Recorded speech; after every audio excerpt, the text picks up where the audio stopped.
Thanks everybody for joining us today. I'm delighted to be joined by Mark. Mark, thanks so much for jumping on with us. Thank you very much. Nice to be here. No problem at all. So, Mark is also an occupational therapist and also has a private practice in this space. So, will be providing us with a wealth of tips and suggestions for all age ranges around OT support and different support in this area as we move into Dyslexia and ADHD Awareness Month. So, Mark, do you want to give us a brief overview as to your background and your area of work and what are your kind of practicalities on a day-to-day basis? Oh, yeah, absolutely. So, I'm an occupational therapist. I work with older persons. I work with people with intellectual disabilities, special seating. A bit of a jack of all trades, really, when it comes to occupational therapy. Dyslexia for me, I am a dyslexic person, so I've been dyslexic all my life. So I've had to kind of evolve my practice around my dyslexia in order to be efficient, in order to actually work efficient with other people as well. So what I found is certain things that you didn't realize were associated with dyslexia, like memory issues, things like organizational problems, short term kind of short-term memory, as I've already said, memory issues again. These are all things that can affect you, not just the fact that you struggle with the reading and writing side of it. And these are things that when you start off your career, it's something that's quite important for you to kind of understand your things that can hold you back or things that you need to kind of like develop basically as you go along.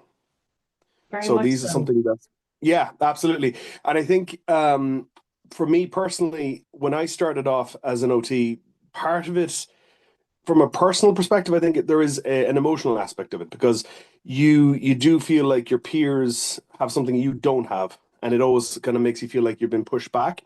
So I think it's kind of coming to terms with that is very important, and then kind of utilizing yourself and utilizing the skills you do have to kind of like compensate for that, and then knowing where your limitations are, so you can actually get compensatory techniques or adaptive techniques to support that. And I think that's the thing, being dyslexic. Like I went to the dyslexic classes when I was in school for years and years and years and years. And I actually, one time when I started as a senior occupational therapist in Birmingham City Hospital, one of my supervisors, she tried to teach me to read. It was kind of like there was a lack of understanding of what actually dyslexia is and lack of understanding of some of the impacts it can have on your life.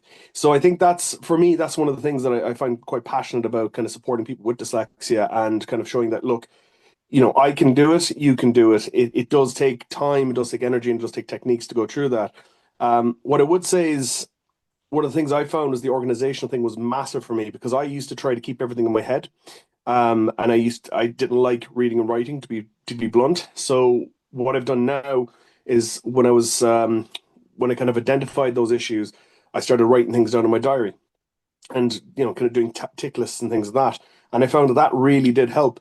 And as we've kind of gone into the digital age, because I'm getting old in my old age, what I found is I use my phone. So everything I have, like this meeting today, or any meetings or any conversations I have, are all put in my phone digitally, so that it does give me a reminder. I've got checklists on my phone as well, so that does support me from an organizational perspective and a short-term memory perspective, because it does help me kind of organize myself. And as I'm fairly, done quite well from a business perspective. I've found myself to be very punctual because it does kind of force me to kind of go that extra mile. And I think it's something that you can get into habit. And as you develop that habit, it does help later on in life. So you do actually, I'm one of these people who, Mark is going to be there 10 minutes early. It does actually support reputation for me, and it does support me as an occupational therapist. And for others, I think that's quite important as well. So I think it's developing good habits, but that does take time. And dyslexia it can cause an impediment to those good habits, but I think it's about kind of developing them and trying to kind of get to yourself, thinking to yourself, okay, how am I going to support this issue? So the short-term memory thing, as I said, writing things down does actually help. And what I would say as well is that reading and writing, I was very, very poor at writing. So what I've done now, a few years on, is I kind of write the same, very similar things normally. So it's easier for me to kind of like be repetitive with it, and then obviously change it as I need it. Some places I work in, which are brilliant, it's all digitized, which makes it a lot easier because you got auto spelling and things like that. Other places you have to do by hand.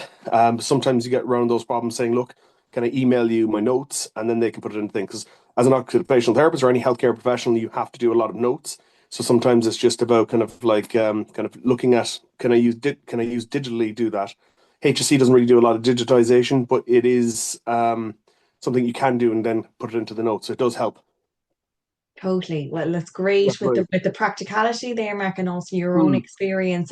And did you find, even if we backtrack a little, Mark, from your own studies, to move through the education system and come up with, as you said, these yeah. strategies and mechanisms, how have you found now, even as an adult, but even previously in your education experience, what do you feel helped you kind of move through, volumes of work, sitting tests, doing assignments, anything there that was useful for you?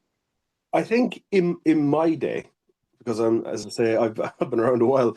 I think the problem was there was a lot of reading and writing in my course.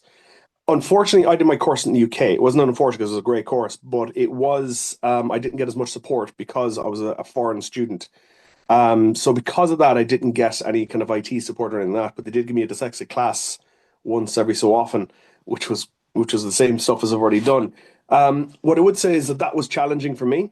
I think the fact is that from an education perspective, I think there is a need to kind of change the way we think about education when it comes to dyslexia. And I think the same with regards to how you apply for jobs or anything like that. Dyslexic people have got great skill sets.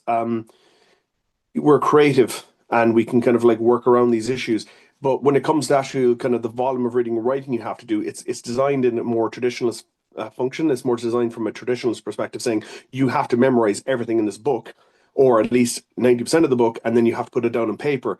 That doesn't work for a dyslexic person. Now, it doesn't mean that the dyslexic person isn't going to understand the book or understand the contents of the book. It just doesn't mean that they can kind of repeat the book word for word.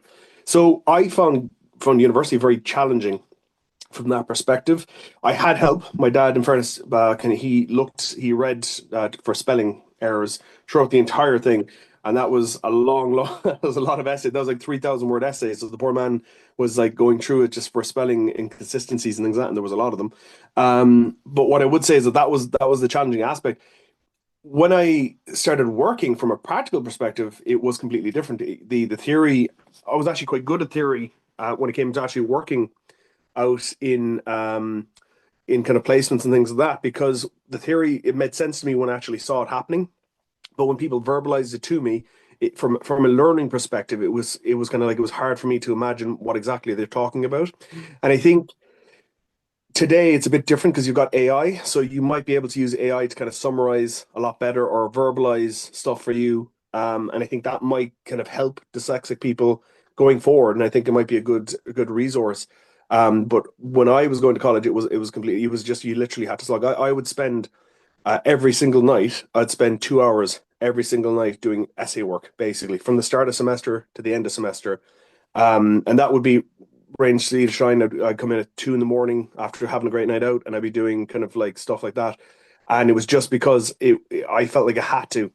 And I think from a dyslexic perspective, that was something that I always felt I had two hands tied behind my back when it came to that. So I think for me personally, I think education system needs to kind of reflect that people learn differently, and how we can get that information across can be different as well. So when I did my leave insert, I did it via tape, so I had to record my answers. So my leaving cert was 3 hours long. I did it in 20 minutes.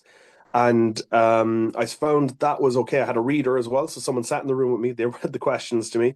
I kind of answered the questions via tape, and then that was it.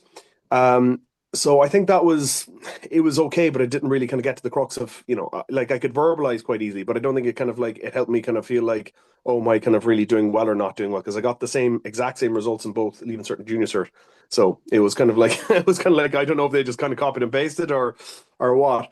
But what I would say is that from a moving forward point perspective and policy perspective in Ireland and across the world, I think that we have to look at people are different. And I think what I found personally is nowadays I get a lot of people saying, "Oh, people say they're dyslexic, they're just lazy and all this," or it's a very, very big thing. And oh, everyone's dyslexic nowadays, everyone's dyslexic and all this. You get that a lot. And I think, I suppose it's about stigmatizing it. I think people like to stigmatize, oh, you can't read or whatever. No, it's moved a lot further than it has in my day.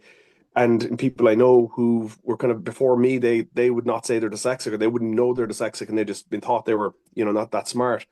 So I think from that perspective, it has changed, and I think we're kind of going in more positive directions.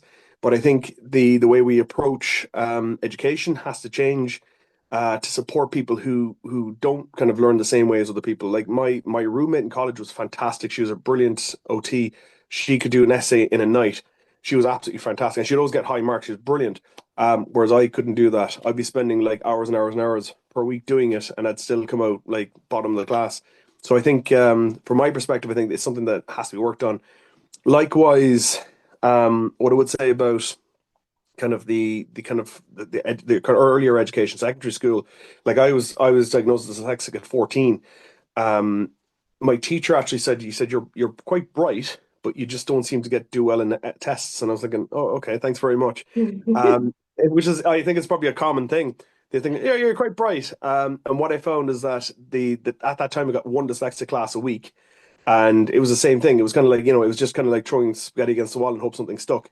And I think it's not just about kind of just doing this one little thing a week. It's about kind of like how you approach education, how you approach how the person reads, how you approach how the person writes, how you approach how they get information across, how they're learning information. I think there has to be a 360 on that.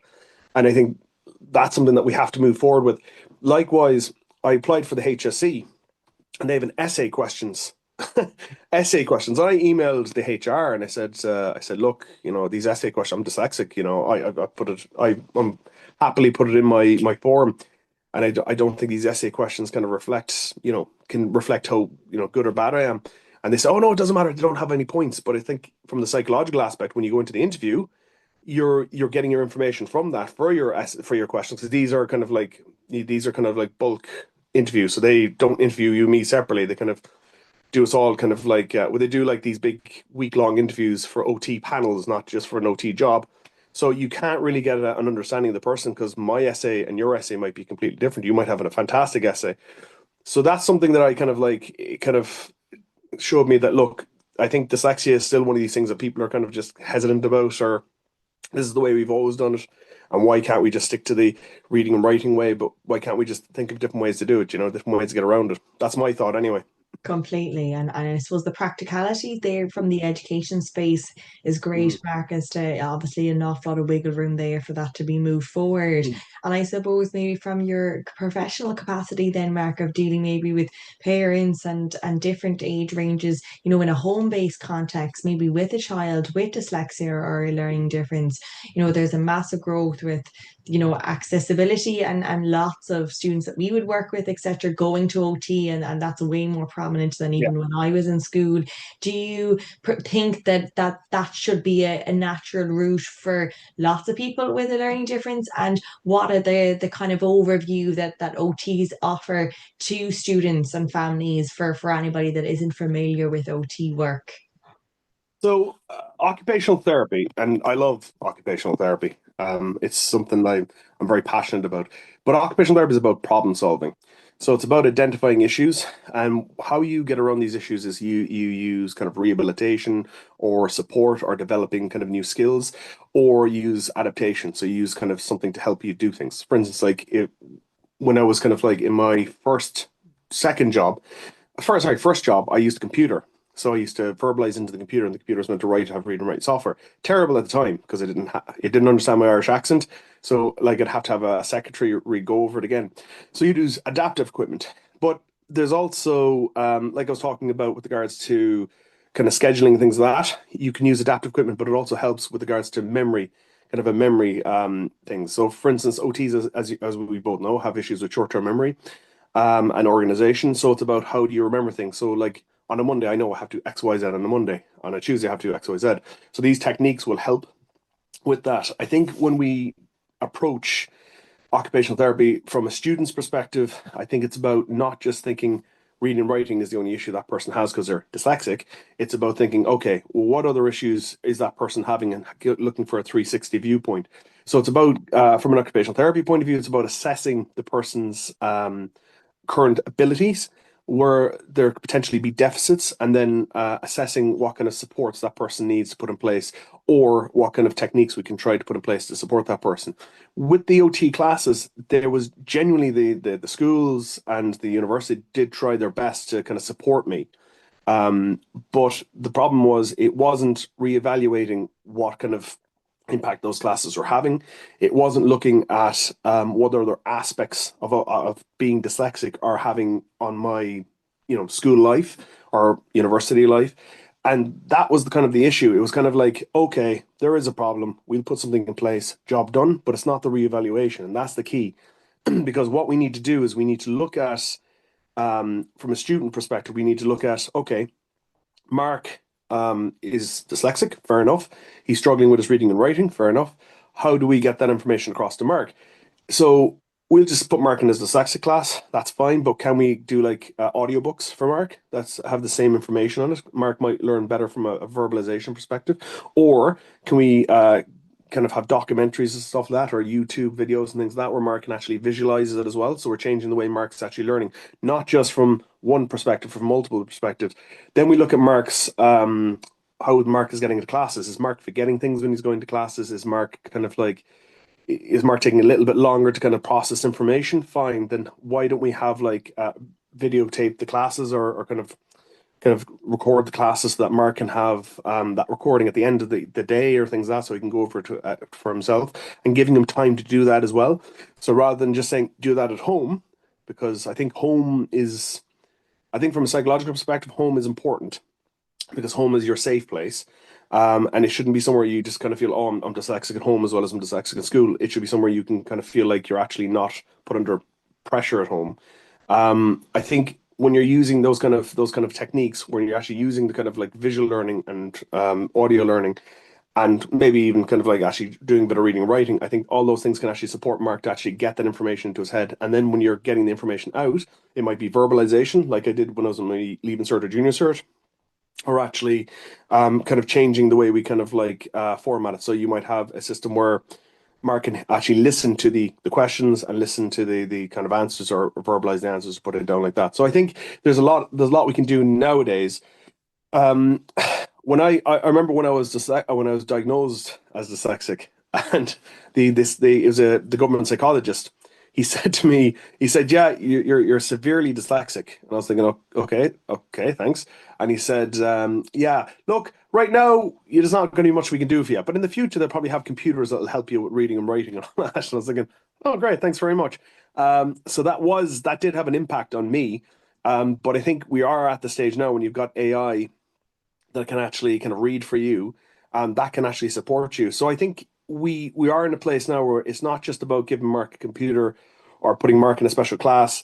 It's about the day-to-day running of, the day-to-day how Mark engages in school and what the impacts are, and even the psychological impact. Because that's the thing I think we forget with regards to dyslexia, that if I'm dyslexic, I feel like I'm different than the rest of my peers, and that can have a huge impact on me because I feel like I'm not as good. And I did feel that when I graduated from college. I always felt like a bit of a fraud at the start, because I thought, oh, I had to, I got like low marks and all this and these essays, because the essay format was never kind of that good and I didn't have any support with it. Um, but actually, what I found is that when I started working, I ended up being one of the better OTs. I was kind of really respected, and I was kind of like, they used to give me like students.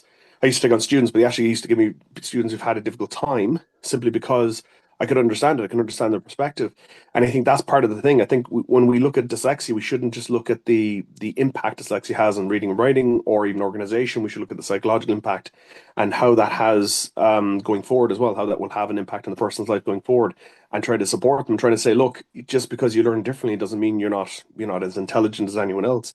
So I think that's quite important from my perspective anyway.